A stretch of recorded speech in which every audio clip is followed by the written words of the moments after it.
जय जय गुरुदेव महाराज की जय। आज फिर से महाराज जी का कृपा हुआ, आप लोगों के बीच आने का मौका मिला। श्री सद्गुरु भ्यो नमः भक्ति योगाश्रम खलवा के शिष्य में दुबे जी, मैं अपने सभी श्रेष्ठ गुरु भाई या जो मेरे बाद दीक्षा लिए हैं सभी लोगों से आज फिर से अनुरोध कर रहा हूँ कि आप लोग महाराज जी का सत्संग सुनने प्रत्येक दिन रात्रि 9 बजे से लेकर 10 बजे तक YouTube चैनल सत्संग खलवा पे होता है। और आप लोगों से निवेदन है कि आप लोग भी सत्संग में भाग लें ताकि हम लोग अपने महाराज जी की चर्चा पूरे भारत में हो। यही शिष्य का परम धर्म है कि अपने गुरु की महिमा का चर्चा करना। ऋषि बाबू आ गए, स्वामी जी की जय हो। सब लोग धीरे धीरे आ जाएंगे। आज रामनवमी भी है। आज ही के दिन भगवान रामचंद्र जी का जन्म हुआ था। आज सूर्य उत्तरायण में गए हैं। यमित बाबू भी आ गए, स्वामी जी की जय हो। आज है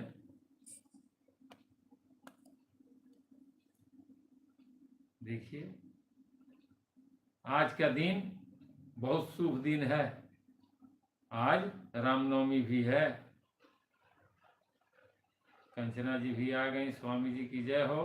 सारे लोग धीरे धीरे आ जाएंगे।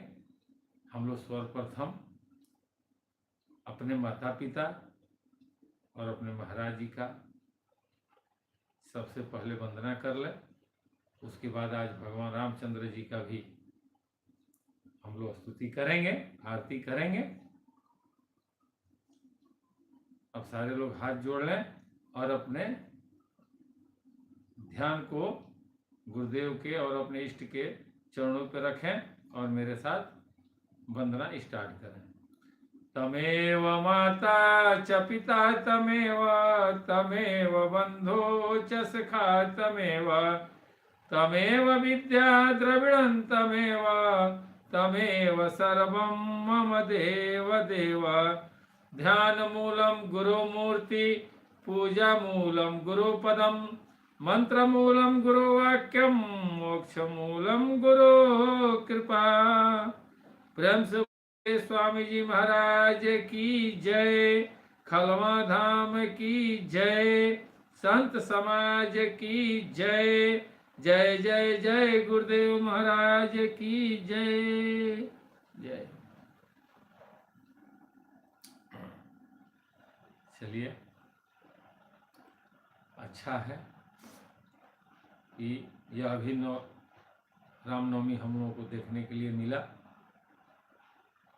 धन्य है महाराज जी जिन्होंने हम लोगों को सद्बुद्धि दी कि चलो आज पुरुषोत्तम भगवान रामचंद्र जी का भी जन्म हुआ है। ये जन्म जब हुआ ना, इसके पहले राजा दशरथ जो थे और उनकी जो रानियां थीं, ये सारे लोग बड़ी दुख में थे। और उस समय वशिष्ठ जी वहां थे अयोध्या नगरी में, और ये लोग अपना दुखड़ा कह रहे थे वशिष्ठ जी से कि हे मुनिवर, अगर क्या ये जो रघुकुल है राजा दशरथ के बाद समाप्त हो जाएगा? अगर ये समाप्त हो जाएगा तो फिर इतने युगों से ये चला आ रहा है। राजा हरिश्चंद्र थे, रघु थे, बहुत से ऐसे तपस्वी हुए हैं स्कूल में, और हम ये देख रहे हैं कि अब समाप्ति के कगार पर हैं। उसी समय ये तीनों रानियां कौशल्या, कैकेयी, सुमित्रा, ये लोग भी बोली हैं कि गुरुदेव, जब तक औरत के आंगन में कोई लाल न खेले, कोई बच्चा न खेले, तब तक औरत पूर्ण नहीं होती है। ये कैसे होगा? आप बताएं, क्योंकि आप हम लोगों के गुरु हैं, कैसे होगा इसको बताइए। तो वशिष्ठ जी ने वहां बताए, वो बताए हैं। उन्होंने कहा है कि आज जो सूर्य हैं आज उत्तरायण में जा रहे हैं और आपके कुल गुरु सूर्य ही हैं। आज आप अपने इच्छा से जो मांगेंगे वो सूर्य देव आपको पूर्ण करेंगे। उन्होंने कहा कि आप ही अब मांगिए, हम कैसे मांग सकते हैं। तो उन्होंने कहा वशिष्ठ जी ने कि नहीं, मांगने का मतलब क्या हुआ कि आप एक यज्ञ कराइए। तो सारे जो रानियां थी और राजा दशरथ थे, ये सारे लोग मिल करके बोले कि गुरुदेव तो यज्ञ आप ही कर दीजिए। तो उन्होंने कहा कि नहीं, मैं नहीं कर सकता हूं यज्ञ। यह यज्ञ कौन करेंगे? ऋषि ऋष्य रिंग ऋषि। ये देखिए, ऋषि ऋष्य रिंग ऋषि। ये कौन थे? ये थे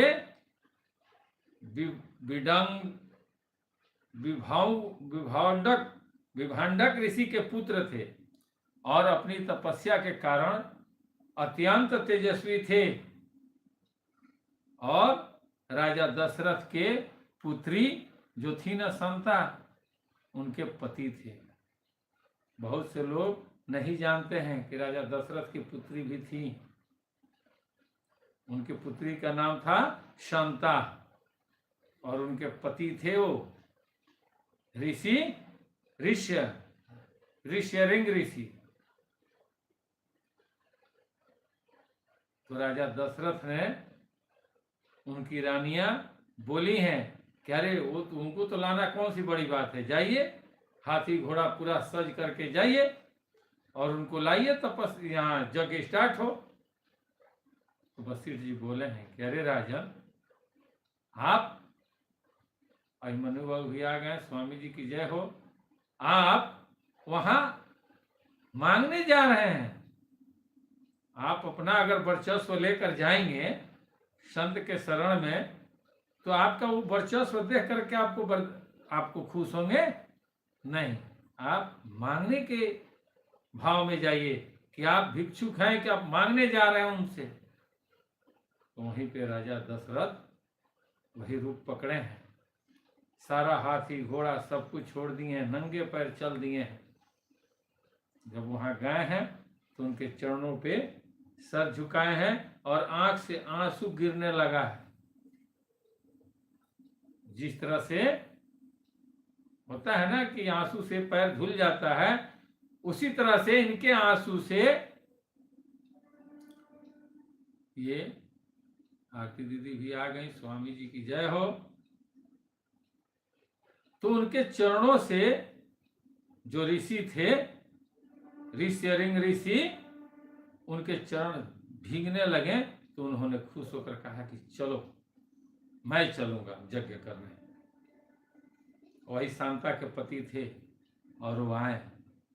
ये रामायण रामचरितमानस में चर्चा नहीं है, ये आप घट रामायण पढ़ेंगे तो उसमें चर्चा है। आज से करीब 30-35 साल पहले हमने अटेंडम लिया था रामायण, बुक स्टॉल पे पढ़ रहे थे, तो वहाँ हमको ये चीज़ मिला और आज जब मंथन किए तो वहाँ ये मिल गया हमको। तो आए हैं और जब अयोध्या में आए हैं तो उन्होंने यज्ञ करने के लिए स्थान क्या निर्गत किया कि कहाँ पे होगा। तो उन्होंने बताया कि यह यज्ञ अयोध्या के पास सरजू नदी के किनारे करवाया गया था, जिसे अब मखौड़ा धाम के नाम से जाना जाता है। मखौड़ा धाम अयोध्या में है, वहीं पे यज्ञ हुआ था। और जब यज्ञ होना स्टार्ट हुआ ना, तो परिणाम क्या निकला कि जब यज्ञ स्टार्ट हुआ हवन, तो उसमें से अग्निदेव निकले। साक्षात यज्ञ के अंत में अग्निदेव प्रकट हो गए और दिव्य खीर, कटोरा में दिव्य खीर लेकर के, और उन्होंने दिया। किनको दिया? अतः रानियों को दिया, जिसके सेवन से माता कौशल्या, सुमित्रा और कैकेयी के पुत्र रत्न की प्राप्ति हुई। अब यहाँ प्रश्न उठता है, जैसे जो लोग नहीं मानते हैं इसको, जब पुत्र की प्राप्ति हुई तो राजा दशरथ ने ऋषि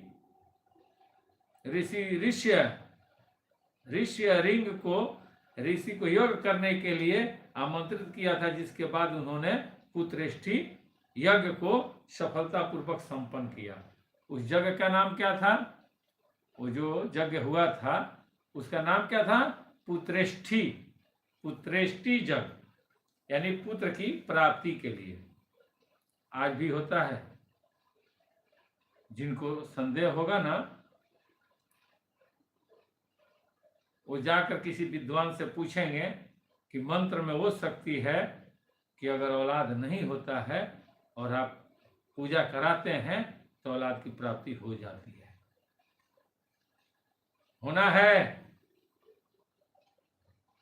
अरे मेरे पास तो ऐसे एक साधु हैं कि जो कहते हैं कि बाबा हमारे पास एक हुनर है। हमने बोला क्या हुनर है? आप लोग भी देखे होंगे उनको, मेरे साथ आश्रम पर भी जाते थे, आज भी मेरे साथ रहते हैं, लेकिन अभी कहीं गए हैं। वीडियो में वो मेरे साथ रहते हैं। उन्होंने कहा कि मेरे पास एक चीज है कि मैं जिसको औलाद नहीं होता है और मैं चाह लूं तो मेरे गुरुदेव के कृपा से उनको औलाद हो जाना चाहिए, और हुआ है। मैंने जाकर उनका इंक्वायरी भी किया कि नहीं आप झूठ बोलते हैं, कैसे होगा? वो हमको लेकर गए थे, ज़्यादा दूर नहीं, यहीं छपरा में 3-4 घर ऐसा है कि जहां उन्होंने औलाद दिया है। लेकिन कहते हैं कि जानते हैं बाबा, औलाद के पहले सारे लोग हमको बोलते हैं कि बाबा आपको ये देंगे, वो देंगे, वो देंगे, और जब हो जाता है ना तो ये सब कुछ भी नहीं देता है, 100-50 दे करके गोड़ लाग लेता है।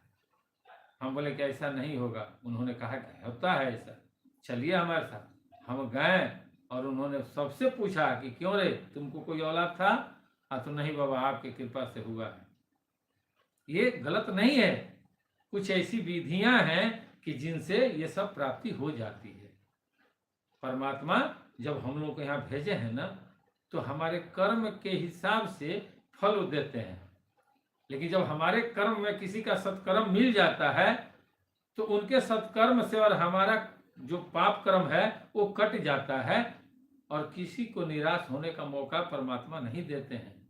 ये प्राकृतिक सबके साथ इंसाफ करती है। तो उनके पास ये हुनर था।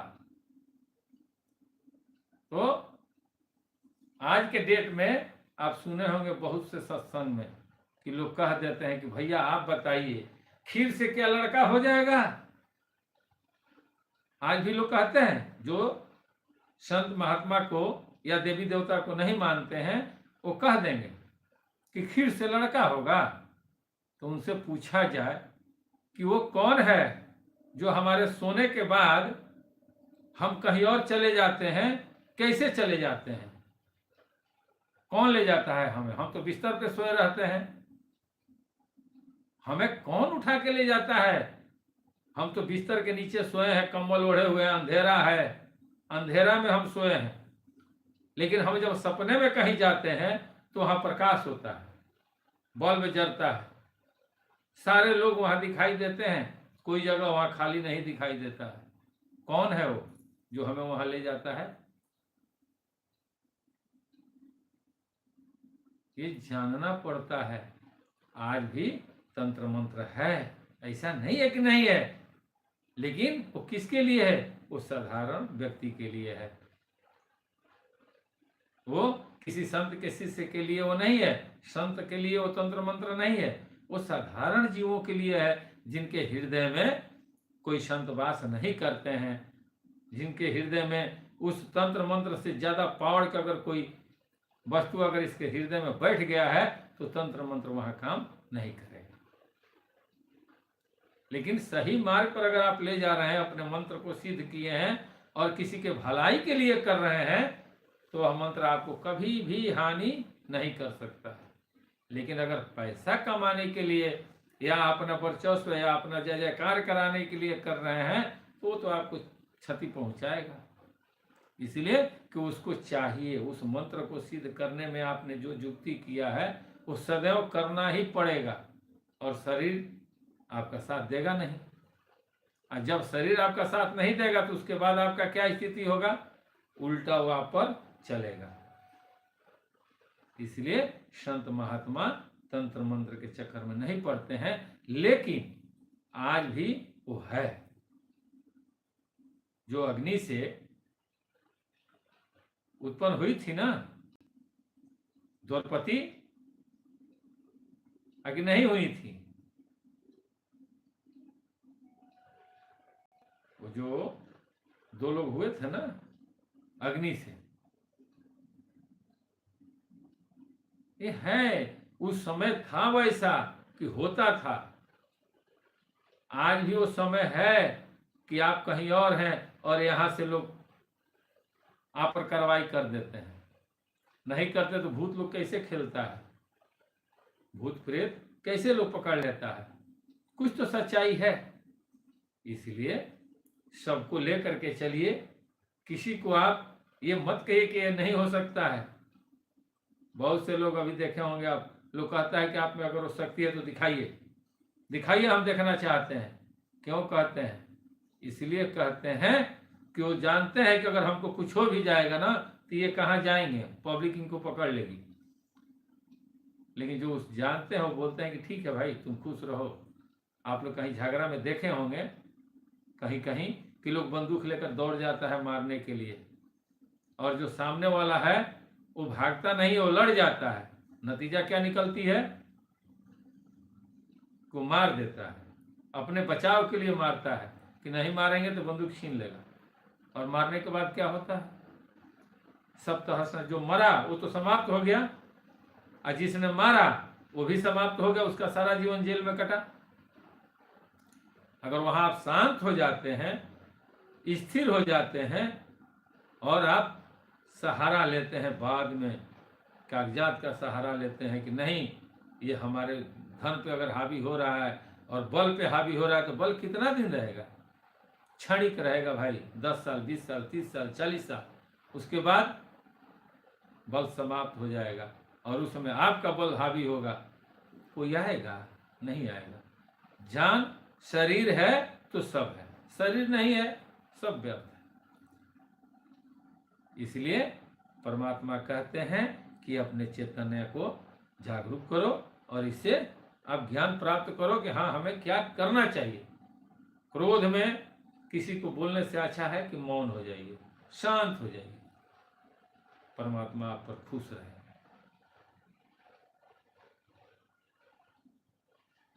नहीं तो दोनों की क्षति होगी, धन का भी होगा और परिवार का तो होबे करेगा। महाराज जी भी कहब कि हो, अरे किरण उगेला तो उगले ना रहेला, डुब्बो करेला। दोपहरिया के घाम होला, बहुत तेज घाम होला हो, लेकिन वो घामुआ कितना देर रहेला? 2 घंटा 4 घंटा, ओकर बाद धीरे धीरे धीरे धीरे शांत हो जाला। सेम वही चीज है। आप धैर्य रखिए, आपके साथ भी अच्छा होगा। कल हम लोग थे रामायण के चौपाई में कि सदगुरु ज्ञान विराग जोश के आ विबुध वैद भव भीम रोग के जनती जनकी जनक सिया राम प्रेम के आ बीज सकल व्रत धर्म नेम के। यानी कि ज्ञान वैराग और योग के लिए सदगुरु हैं, और संसार रूपी भयंकर रोग नाश करने के लिए देवताओं के वैद्य अश्वनी कुमार के समान हैं। ये सीता राम जी के प्रेम के उत्पन्न करने के लिए माता पिता हैं, और संपूर्ण व्रत धर्म और नियम के बीज हैं। यानी माता पिता से हमें क्या ज्ञान मिलता है? ये आज जो रामनवमी हो रहा है, याद से तो नहीं हो रहा है, ये बहुत दिन से हो रहा है, याद से हो रहा है। हम लोग देखते चले आए हैं। क्या लगा 200-500 रुपया लगा, पूजा पाठ हुआ, मन में शांति मिला, धूप बत्ती हुआ, जितना दूर धूप का हवन का जो धूप जलता है उसका जो जो सुगंध गया, उतना दूर का वातावरण शुद्ध हुआ। शंख बजा, शंख की ध्वनि जितना दूर गई उतना दूर का वातावरण शुद्ध हुआ। ये पूर्वज से चला आ रहा है भाई, ये करने में क्या बुराई है? हमको क्या हमारा लग जा रहा है? अरे हम ये नहीं करेंगे तो बाकी क्या होगा? हम दान नहीं करेंगे, हम लोगों में कुछ दान उपदान नहीं करेंगे, चिरई चिरुम को नहीं खिलाएंगे, भंडारा नहीं करेंगे, जग पूजा पत्ती में नहीं रहेंगे तो होगा क्या? हमारा पैसा होगा क्या? अपने तो पूरा खाएंगे नहीं, सारे लोग खाएंगे और लास्ट में वही लोग बोलेंगे कि आपने जीवन में किया क्या? किसी को आपने कुछ दिया? नहीं दिया। सारा जीवन हाय हाय हाय हाय आपने किया, तो उस समय आत्मग्लानि होगा।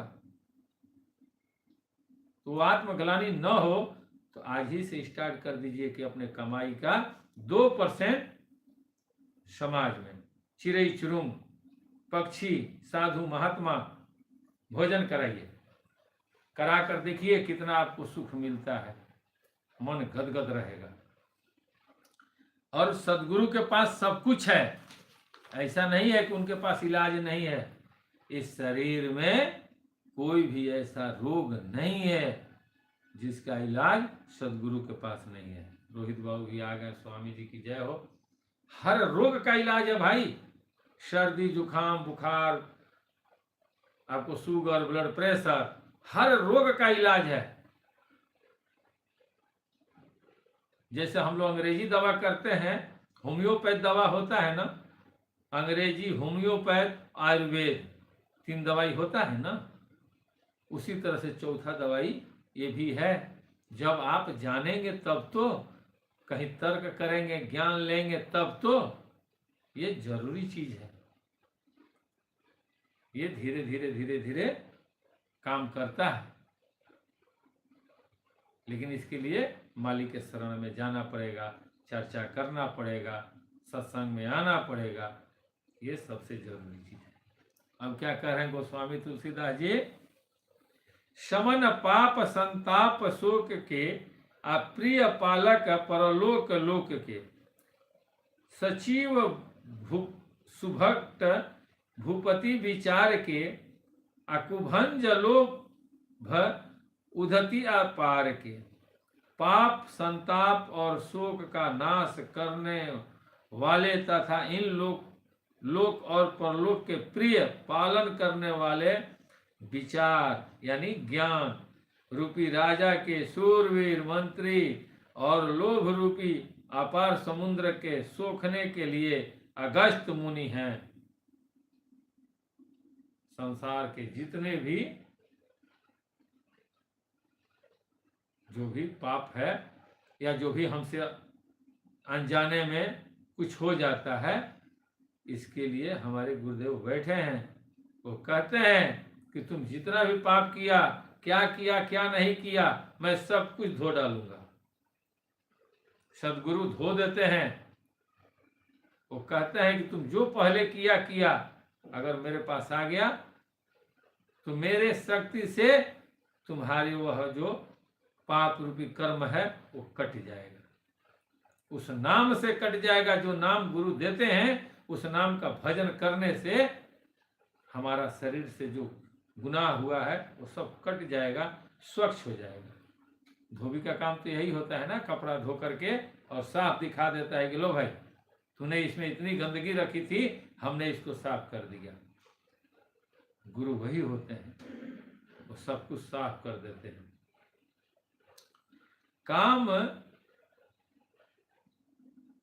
काम कोह कलिमल करिमन के, आ के हरि सावक जन मन बन के, अतिथि पूज्य प्रियतम पुरारी के, आ कामद धन दारिद दवारी के, भक्तों के मन रूपी वन में बसने वाले काम क्रोध और कलयुग के पाप रूपी हाथियों के मारने के लिए सिंह के बच्चे हैं। शिव जी के पूज्य और प्रियतम अतिथि हैं और हरिद्रता रूपी दानव लोग दवानल के बुझाने के लिए कामना पूर्ण करने वाले मेघ हैं। वही मेघ अगर बरसते हैं तो सीप में गिरती है ना मेघ की बूंद, तो मोती बन जाती है। और वही मेघ का बूंद अगर अग्नि पर गिरता है तो भस्म हो जाता है। उस मेघ का जो बूंद है उसका अस्तित्व समाप्त हो जाता है। सेम उसी तरह से अगर हम सत्कर्म में जाते हैं तो हम मोती बन के उभर जाएंगे, और पाप कर्म में जाते हैं तो जिस तरह से पानी का बूंद, जो बारिश का बूंद गिरता है ना, अगर आग लगी हो, लकड़ी जल रहा हो, उसमें बारिश का 2-4 बूंद गिरेगा तो क्या आग बुझेगा? नहीं बुझेगा, वो पानी का अस्तित्व समाप्त हो जाएगा। ऐसे पाप है। कहे भी हैं कि जल से पतला कौन है, कौन भूमि से भारी, कौन अगन से तेज है, कौन काजल से काली। इसको कहा गया है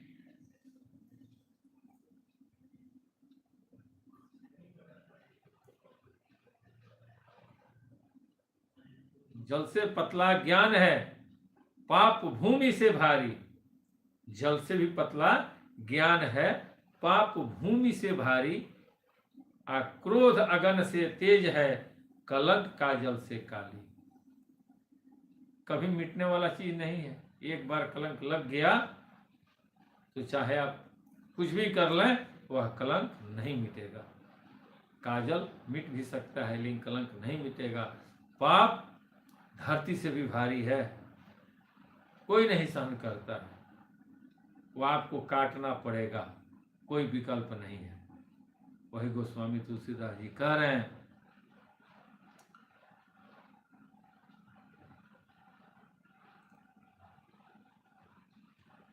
मंत्र महामणि विषय ब्याल के अमेठत कठिन कुअंग भाल के, हरन मोह तम दिनकर कर से, सेवक साली पाल जलधर से। विषय रूपी सांप का जहर उतारने के लिए मंत्र और महामणि है। ये ललाट पर लिखे हुए कठिनता से मिटने वाले बुरे लेखों, मंद प्रारब्ध को मिटा देने वाले हैं। अज्ञान रूपी अंधकार के हरण करने के लिए सूर्य किरणों के समान, और सेवक रूपी धान के पालन करने के मेघ के समान है। धान अगर बारिश ना होके तो धान ना हुई, तो जिस तरह धान की सुरक्षा करते हैं वो रक्षा करते हैं मेघ, उसी तरह से हम लोगों की रक्षा हमारे गुरुदेव करते हैं। करना है उनको, इसलिए कि उनका कार्य आप कर रहे हैं। जब हम लोग जिसका कार्य करेंगे तो क्या तनख्वाह नहीं मिलेगा? मिलेगा, ज्ञान रूपी तनख्वाह मिलेगा। उस परमानंद को पाने के लिए ज्ञान मिलेगा। कैसे हम परमानंद को प्राप्त करें, कैसे हमारी मुक्ति हो, ये गुरु के माध्यम से मिलता है। कब? कि जब हम भजन भक्ति योग युक्ति में प्रवेश करेंगे, साधना में प्रवेश करेंगे, तब ये सब कुछ मिलेगा। कोई बड़ा चीज नहीं है, बस लगे रहा जाए। समय नजदीक आ रहा है, महाराज जी का कृपा होगा, मिलेगा, सबको मिलेगा। और क्या कह रहे हैं? अभिमत दानी देवतरु बर से, सेवत सुलभ सुखद हरिहर से। सुकबिन शरद नभ मन उडगन से, आराम भगत जन जीवन धन से। मनवांछित वस्तु देने में श्रेष्ठ कल्प वृक्ष के समान है, और सेवा करने में हरिहर के समान सुलभ और सुख देने वाले हैं सुख विरूपी शरद ऋतु के मन रूपी आकाश को सुशोभित करने के लिए तारागण के समान और श्री राम जी के भक्तों के तो जीवन धन ही है। यानी जो राम के भक्त हैं उनका जीवन धन है। कौन से राम? गोस्वामी तुलसी जी कहते हैं कि वो राम जो रमण कर रहे हैं। ये सांसारिक दर्शाया गया है और इसी का अध्यात्म हमारे अंदर है। वो राम हमारे अंदर है। हम अपने राम को जब जानेंगे जो हमारे में रमण करते हैं तो हम धन्य हो जाएंगे। ये रामायण जो लिखा हुआ है ये रामचरितमानस संसार को दर्शाता है कि आप ऐसे कर्म करो और इसी को जब अध्यात्म मिलेंगे। शास्त्र ये है कि शास्त्र में लेख है कि संसार में ऐसे हुआ था, तो जब हुआ था तो उसका ये स्वरूप है कि हाँ कथा हो रहा है राम जी का, राम जी ने ऐसे किया था। और जब अध्यात्म मिलेंगे तो अध्यात्म वर्तमान आता है, प्रत्यक्ष। ये इस समय कहाँ है? जो रामायण आज हम लोग देख रहे हैं ये रामायण आज कहाँ है? तो यह रामायण आज हम लोगों के हृदय में है। ये हम लोगों का शरीर अयोध्या नगरी है। इसी में राजा दशरथ भी हैं और इसी के अंदर राम भी हैं, इसी के अंदर भरत शत्रुघ्न लक्ष्मण सब लोग इसी में हैं। इसी में आदि शक्ति माता सीता जो शक्ति हैं वो भी इसी के अंदर है। इसमें जानना पड़ेगा कि मेरे अंदर ये लोग कहाँ हैं। ये कौन जनाएंगे? गुरु जनाएंगे। कैसे जनाएंगे? कि जब भजन भक्ति करेंगे, हम लोग मालिक की चर्चा करेंगे, संत महात्मा के बीच में जाएंगे, बैठेंगे उठेंगे, चर्चा करेंगे, तो हम लोग को वो जनाएंगे, किसी न किसी माध्यम से जनाएंगे। लेकिन अगर हम लोग सोच लें कि नहीं हम लोग कहीं नहीं जाएंगे, किसी के पास नहीं जाएंगे, हम तो बस अपने मालिक को मानते हैं, हम किसी और साधु के पास नहीं जाएंगे, तो मालिक भी अफसोस करेंगे कि अरे बालक तुम मुझे देख रहा है, मैं शरीर में नहीं हूं, तो किसी न किसी के रूप में तो मैं आऊंगा, लेकिन जब तुम जाओगे तब तो, जब संत के बीच में बैठोगे उसी में मैं विराजमान रहूंगा और तुझे उस माध्यम से तुझे ज्ञान दे दूंगा। जाना पड़ेगा, करना पड़ेगा। हट करके अगर मान लिया जाए कि नहीं इतना ही है, चलो, कुछ नहीं होगा भाई। वही होगा कहानी कि जब मैं था तब हरि नहीं, अब हरि है मैं नाय, और जब अंधियारा बीत गया दीपक देर समाए। ये जरूरी चीज है। घूमना चाहिए, संत महात्मा की सेवा करना चाहिए, पूजा पद्धति में रहना चाहिए, ये सबसे उत्तम चीज है। वही कह रहे हैं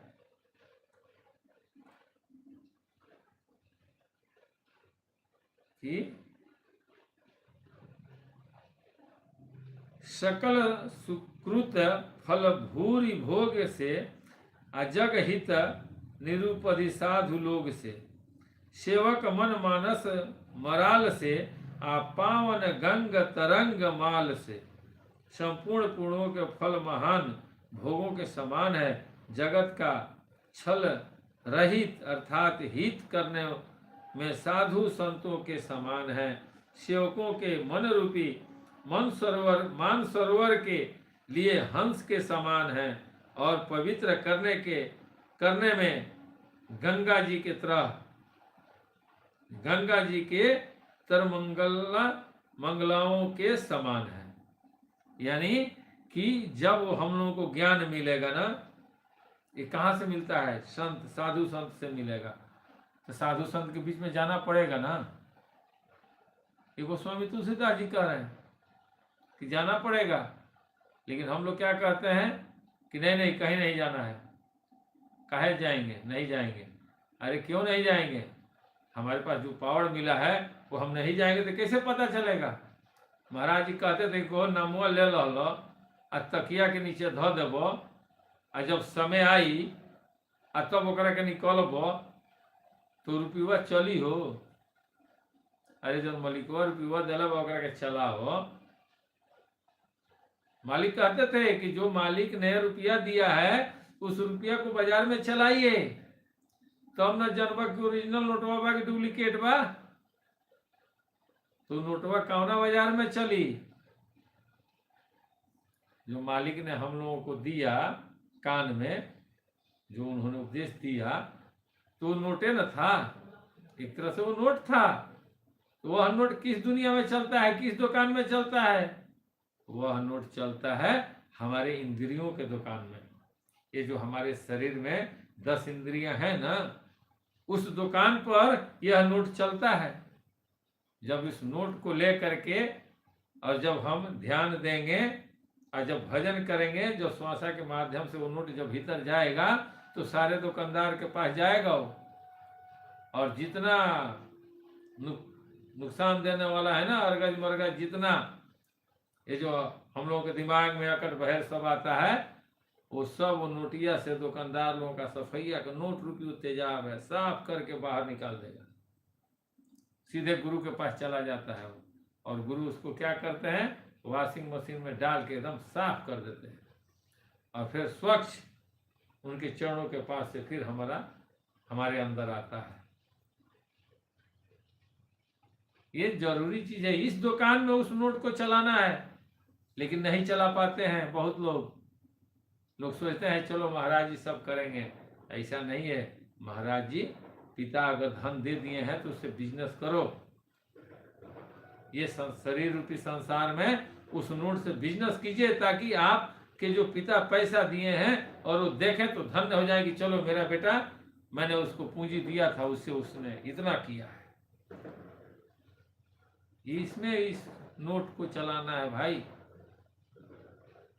तब न कहीं जाइएगा तो अपने पैसे के बारे में, दुकान के बारे में बताइएगा कि हाँ मेरे पास भी 10 दुकानदार हैं जो एनी टाइम मेरे लिए तैयार रहते हैं। मैं जब कहता हूँ तो शटर गिरा देते हैं, और जब कहता हूँ तो शटर उठा देते हैं। इसलिए कि उनकी पूर्ति मैं करता हूँ और मेरी पूर्ति वो करते हैं। जब आत्मा इंद्रियों की पूर्ति करेगा तो इंद्रियां भी तो आत्मा के बस में रहेंगी। दोनों एक दूसरे के पूरक हैं। और आत्मा जो है जब पूर्ण होगी ना तो परमात्मा का अंश है, तो परमात्मा में ही जाएगी ना। कोई भी कहाँ जाता है, जहां से आता है वहीं जाता है।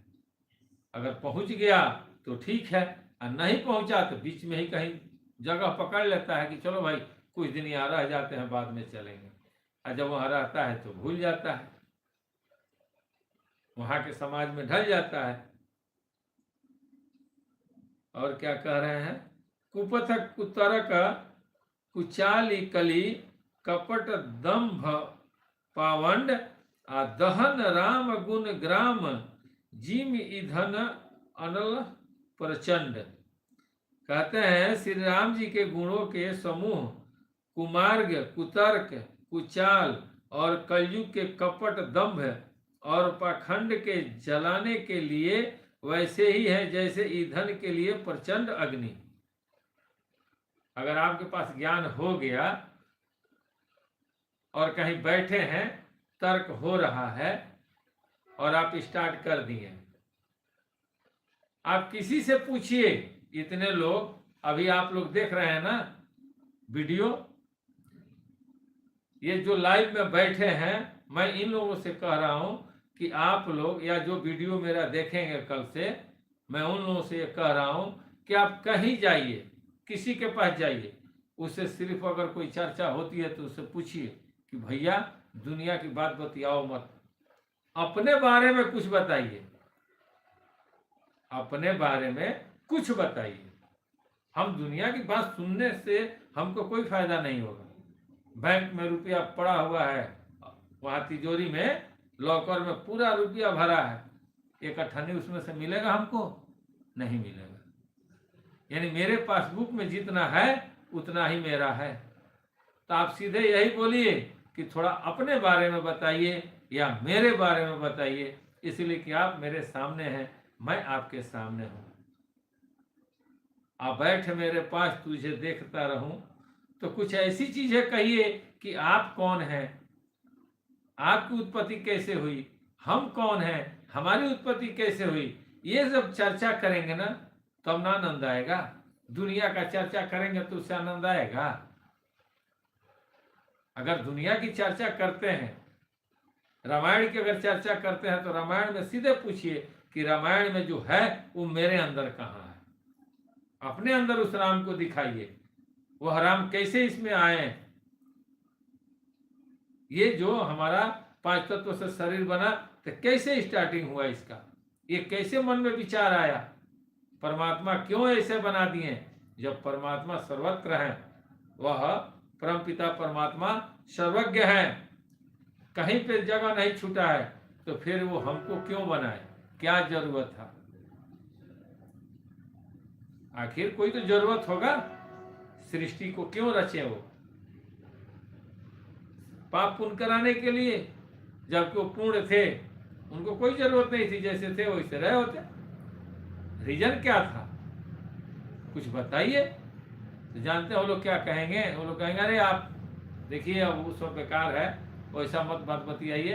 अरे 5 तत्व से शरीर बना, पूछिए ना कि 5 तत्वों को छाड़ दीजिए, अलग अलग कर दीजिए। जब अलग अलग वो करते हैं ना, उसके बाद उनसे पूछिए कि अब इसमें क्या बच रहा है। तो जो बच रहा है उसको बताएंगे, और जो बचेगा ना वही वो सार है। नहीं कोई बताता है जल्दी, अपने बारे में किसी को ज्ञान नहीं है कि हम कौन हैं। आज तक इतना सत्संग हुआ है, कहीं सुना दीजिए कोई सत्संग आप लोगों के पास आया हो जिसमें कोई वक्ता कहे हो कि हम कौन हैं, हम कहाँ से आए, हमारी उत्पत्ति कैसे हुई, हमारे अंदर वो जीवात्मा कहाँ है, हम उसके पास तक कैसे जाएंगे। नहीं कोई बताएगा, कैसे बताएगा, वो कोई सदगुरु ही बता सकते हैं। इसलिए वो तत्व ज्ञानी होते हैं। सदगुरु जो होते हैं ना, वो तत्व ज्ञानी होते हैं, तत्वमसी होते हैं, समदर्शी होते हैं। वही बताएंगे, और उनके पास जो बैठेगा शिष्य, उसको ज्ञान होगा कि हाँ महाराज जी ने ये चीज बना है, हमारा उत्पत्ति ऐसे हुआ है, और यहाँ से हम चले हैं, और इतने भवजाल में हम पढ़ करके इस जगह तक आए हैं। नहीं कोई बताएगा। अरे यहाँ तक तो छोड़ दीजिए, आज भारत में भागवत कथा होता है, भागवत कथा सब जगह होता है, लेकिन आज तक कोई भक्त, कोई जो कथावाचक है, उन्होंने कहा कि भागवत की प्राप्ति सुनने से नहीं होगा भाई, करने से होगा। भागवत जो श्रीमद् भागवत पुराण है ना, वो करने से होगा, कहने से नहीं होगा। कौन कहा है, कोई कहा है कथावाचक कि भागवत की प्राप्ति करने से होगा। ये कहने से और आपके सुनने से भागवत की प्राप्ति नहीं हो सकती है। भागवत जो है ना, वो करना पड़ता है। राजा परीक्षित किए थे, करना पड़ता है। कोई नहीं कहेगा कि करना पड़ता है, सब लोग कहेंगे भागवत की प्राप्ति, आप भागवत सुन लीजिए, 7 दिन भागवत होगा, आप मोक्ष को प्राप्त हो जाएंगे। सुनने से होगा, करने से होगा। भागवत ऐसे नाम नहीं पड़ा है। सुखदेव जी भागवत कराए थे। भक्ति, ज्ञान, वैराग्य, तपस्या, ये करना पड़ता है। कहने से हो जाएगा? नहीं होगा। इसलिए कराता कोई नहीं है, खाली लोग सुना देते हैं। कराएगा कौन? सदगुरु कराएंगे। इसलिए कि उनको पता है कि 5 तत्व जो है, इसको हम कैसे अलग करेंगे। जब सबको अलग करेंगे, गुण को अलग करेंगे, इंद्रियों को अलग करेंगे, सबको जब अलग अलग छाड़ देंगे, और जो शेष बचेगा वही तो भागवत की प्राप्ति करता है, वही तो ब्रह्म का स्वरूप है। लोग कहते हैं कि निराकार साकार सेम वही है। जैसे बिजली, आप लोगों को पता है बिजली कब से है? बिजली आज हम लोग देख रहे हैं जो जल रहा है हमारे घर में, इसका मतलब क्या हुआ? बिजली का आविष्कार कब हुआ? कोई कहेगा 100 साल, कोई कहेगा 2000 साल, कोई कहेगा 500 साल। लेकिन बिजली का आविष्कार, बिजली उस समय भी थी जब कुछ नहीं था, ऋषि महात्मा थे, उस समय भी बिजली थी। ये बिजली आज से नहीं है, ये बिजली आसमान, हवा और अग्नि, ये जब तीन उत्पन्न हुए ना, उसके बाद जल उत्पन्न हुआ और वहीं पे बिजली की भी उत्पत्ति हुई उस जल से। उस समय भी बिजली था लेकिन स्वरूप में नहीं था। वो कोई ऋषि गए, पानी का बूंद उनके सर पे गिरा, झनका, उन्होंने उस पर रिसर्च स्टार्ट किया कि इसमें कौन सा तत्व है भाई कि जो पूरे शरीर को गनगना देता है। तो उन्होंने निराकार से, बोलते हैं ना कि वो साकार में लाए, साकार से सरगुण में, सरगुण में, सरगुण से ये प्रकाश में आया। तो बिजली उस समय से है। उसी तरह से जीवात्मा हमारा आज से नहीं है, आज से है, लेकिन उसको जानना पड़ेगा योग द्वारा। ऐसे नहीं मालूम होगा भाई, ये सच्चाई है। कौन बताएगा? कोई सदगुरु बताएंगे, बाकी लोग नहीं बताएंगे। हंस बनना पड़ेगा, कहने के लिए हंस हो जाता है, लेकिन हंस जब जल में जाता है ना, तो उसमें जब मुंह डालता है तो दूध और पानी को अलग करने का कैपेसिटी है, उसके बाद वो करना पड़ता है, खाली कह देने से नहीं होगा। दूध और पानी को अलग करने का योग होता है, उस योग से करना पड़ेगा। तो कहाँ है? शब्द में है, ये शरीर में है, ये हमारा एड़ी से लेकर माथे तक के बीच में है, ये सब कुछ इसके अंदर से हमको उसको निकालना है, शब्द से नहीं ना निकलेगा। शब्द एक माध्यम है, उसका स्वरूप जब तक नहीं जानेंगे तब तक वो चीज नहीं निकल सकता है। चाहे आप हिंदुस्तान के किसी कोने में घूमिए, प्रेम करते रहिए, प्रेम करते रहिए और तड़पते रहिए, लास्ट में कुछ नहीं मिलेगा जब तक ये नहीं पता चलेगा आपको कि प्रेम किससे करना है। प्रेम किससे करना है? तो लोग कहते हैं कि भगवान से प्रेम करो। तो भगवान को किसने देखा है कि प्रेम करेगा? कोई अनजाने में करेगा। प्रेम अपने आत्मा से करो, अपने इस आत्मा जो परमात्मा का अंश है उससे प्रेम करो। और कौन करेगा प्रेम? ये प्राकृतिक रूपी शरीर। ये जब प्राकृतिक रूपी शरीर जब जीवात्मा से प्रेम करेगी ना, तब न उसको आनंद आएगा। नहीं तो शरीर यहाँ है, आत्मा इसके अंदर है और प्रेम हम बाहर ही कर रहे हैं, तो बाहर वाला हमारे पास आएगा? नहीं आएगा। जिसने जिसने प्रेम किया है ना, देख लीजिए उनका इतिहास, कितना कष्ट हुआ है। तो प्रेम में कष्ट होता है, प्रेम में कष्ट होता है। प्रेम बाबा भोलेनाथ ने किया था पार्वती से, कष्ट हुआ क्या उन लोगों को? गणेश जी, कार्तिकेय जी, नाग बाबा, वहां बसहा बैल, बाघ, मोर, चूहा, सब लोग थे। उससे भी ज्यादा कोई प्रेम करेगा? कहीं सुने हैं कि शंकर भगवान का हो रहा है कुछ, रुद्राभिषेक होता है, महामृत्युंजय का जाप होता है, इतना पावर है कि कुछ भी प्राकृतिक में हो जाता है। ये जरूरी चीज है कि प्रेम करो। किससे करो? अपने अंदर, अपने आप से प्रेम कीजिए। आपके अंदर वो मुनि बैठे हैं, उनको जागरूक कीजिए। आज संसार में एक शब्द निकला था बहुत पहले से, सॉरी। कहीं ठोकर लग गया, किसी के साथ धक्का लग गया और सॉरी बोल दिए, हो गया। लेकिन सॉरी एक शब्द है, लेकिन आपका सोच क्या है जिससे धक्का मारे हैं? नाम देते हैं प्रेम का, सोच कहाँ है? आगी और पानी को एक साथ रखेंगे तो जिसका मात्रा ज्यादा होगा वो प्रकोप अपना रख देगा। अग्नि का मात्रा ज्यादा है तो पानी को सुखा देगा, और पानी का मात्रा ज्यादा है तो अग्नि को सुखा देगा। अगर दोनों सामान्य हैं तो फिर कोई प्रभाव नहीं पड़ेगा दोनों पे। सामान्य कैसे होगा? देखिए उनका रिकॉर्ड चेक कीजिए। ऐसा नहीं है। प्रेम कह देना आसान है, करना बड़ी मुश्किल है। आज संसार में बहुत से लोग कहते हैं कि प्रेम करो, प्रेम करो, प्रेम करो। अरे महाराज जी का कृपा होगा, जिस दिन कोई वीडियो निकला, कोई ऐसा वीडियो निकला जो हाईलाइट हुआ, उसी दिन पता चलेगा कि प्रेम क्या है और प्रेम किसे कहते हैं। प्रेम राधा ने किया था, उसका भाई ने जहर दिया था, सुने हैं ना। ऐसी लागी लगन मीरा हो गई मगन हूं तो गली गली हरी धुन गाने लगी, हरी धुन गाने लगी।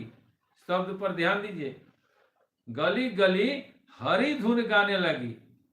राणा ने विष दिया मानो अमृत पिया, वो तो सागर में सरिता लगाने लगी। वो पावर होना चाहिए ना, जब प्रेम में वो शक्ति है कि अगर कोई विष भी देगा तो असर नहीं करेगा। यहाँ तो तनी सा टेम्परेचर हाई हो जा रहा है तो बुखार लग जा रहा है। अब बहाना क्या मिल रहा है कि शरीर नसवान है। शरीर की चिंता मत करो, अरे शरीर में तो सब धन है। जब शरीर नहीं रहेगा तो फिर काहे का गुरु और काहे का चेला, काहे का भगवान। भाई शरीर ही मेन है। हम अपने इच्छा से इस शरीर में से जाना चाहे तो ही जाएं। अगर वैसे सच्चे गुरु मिल जाएंगे ना, वो राह बता देंगे। ढूंढना मनुष्य का काम है और लखाना उस परमात्मा का काम है, और बताना गुरु का काम है। गुरु ढूंढिए, सदगुरु मिले, नहीं कहीं मिलते हैं तो खलवा धाम बना है। 2027 से हो सकता है कि महाराज जी कुछ कृपा करेंगे, फिर से आएगा समय। प्रेम से बोलिए स्वामी जी महाराज की जय। कहते हैं कि रामचरित राकेश कर सरसि सुखद सब काहू, आ सज्जन कुमुद चकोर चित हित विशेषी बड़ लाहू। रामचरित्र पूर्णिमा के चंद्रमा के किरणों के समान सभी को सुख देने वाले हैं, परंतु सज्जन रूपी कुमुदिनी और चकोर के चित्त के लिए तो विशेष हितकारी है और महान लाभदायक हैं। अगर आप प्रेम करते हैं अपने जीवात्मा से, अपने राम से, कोई विकल्प नहीं मिलता है तो आप रात में जब बैठते हैं तो कहिए कि हे परमपिता परमात्मा, आपने हमें यह मानव रूप में भेजा है, आप हमारा कल्याण कीजिए। कुछ नहीं जानते हैं तो इतना जरूर कहिए सोने से पहले, नित्य कहिए कि हो सकता है कि हम अनजान हो, हम अनभिज्ञ हो, हमें नहीं मालूम है, लेकिन अगर आपने भेजा है और आप हैं तो हमारा कल्याण कीजिए। बोल करके सोने से पहले एक बार जरूर उस परमात्मा को याद कीजिए। वो महीना, 2 महीना, 4 महीना, 6 महीना में कोई ना कोई संत के शरण में आपको लगा देंगे। वो किसी के साथ गलत नहीं करते हैं। आप लोगों के आज प्रैक्टिकल बता रहे हैं कि जब आप सोते हैं ना तो धरती से ऐसे हाथ प्रणाम कीजिए धरती को और बोलिए कि हे माते, हमको 2:45 पर जगा दीजिएगा। राइट, आपको 2:45 पर यह धरती आपको जगाएंगी, भले आप उठ करके और फिर सो जाएं। ये सत्य है। ये लोग कभी आपके साथ गलत नहीं करते हैं। लोग क्यों? अति लोग साक्षी रहते हैं। तो जब ये लोग अपने कार्य में कभी नहीं चूकते हैं तो हम मनुष्य को क्यों चूकना चाहिए उस परमात्मा को याद करने के लिए। प्रेम से बोलिए स्वामी जी महाराज की जय।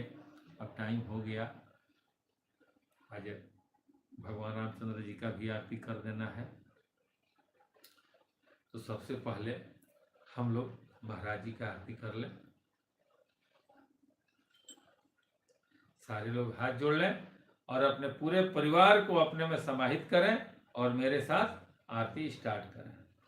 ध्यान मूलम गुरु मूर्ति, पूजा मूलम गुरु पदम, मंत्रमूलं गुरुवाक्यं मोक्षमूलं गुरो कृपा। हरि ओम जय श्री जगतारण स्वामी जप श्री जगतारण। कलि के कलुष विभंजन भवताप निवारण। हरि ओम जय श्री जगतारण।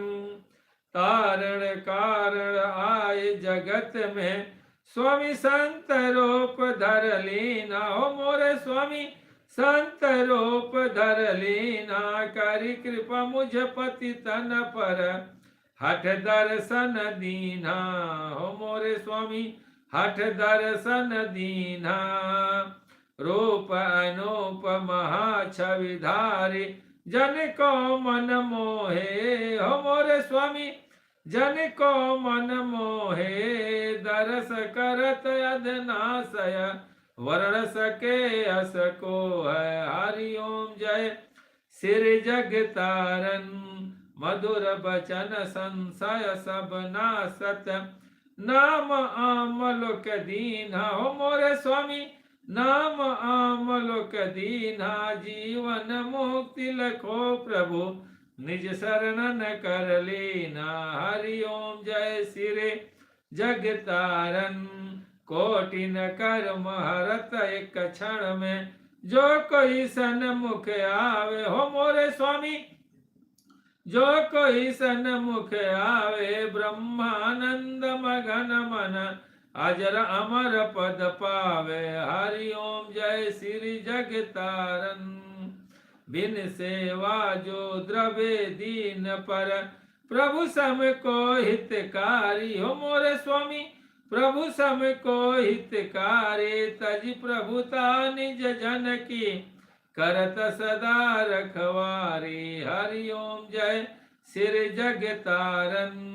मुनि अवतार सकल सुर माया प्रभु आज्ञा सिरधारी। हो मोरे स्वामी प्रभु आज्ञा सिरधारे। पावन हुए पतित जग आके शरण तुम्हारी। हरि ओम जय श्री जगतारण। नाना कर्म धर्म मति प्रगटे संत भेष किए धारण। हो मोरे स्वामी संत भेष किए धारण। सो संशय सब नाश किए जय हो अधम उदाहरण। हरि ओम जय श्री जगतारण। नाम तत्व और शब्द सनातन गुरु जी को ही जाने। हो मोरे स्वामी गुरु जी को ही जाने। गुरु बिन और न दूजा हितकारी कहु मानो। हरि ओम जय श्री जगतारण। आरत हरण पतित पावन कहे संत निगम धारे। हो मोरे स्वामी संत निगम धारे। असरण शरण दया निधि की हो महिमा धारी। हरि ओम जय श्री जगतारण। सगुण ब्रह्म अनादि सनातन श्री सदगुरु जी के। हो मोरे स्वामी श्री सदगुरु जी के। आरती करत पतित रखहु लाज निज मन के। हरि ओम जय श्री जगतारण। हरि ओम जप श्री जगतारण स्वामी जप श्री जगतारण। कलि के कलुष विभंजन भवताप निवारण।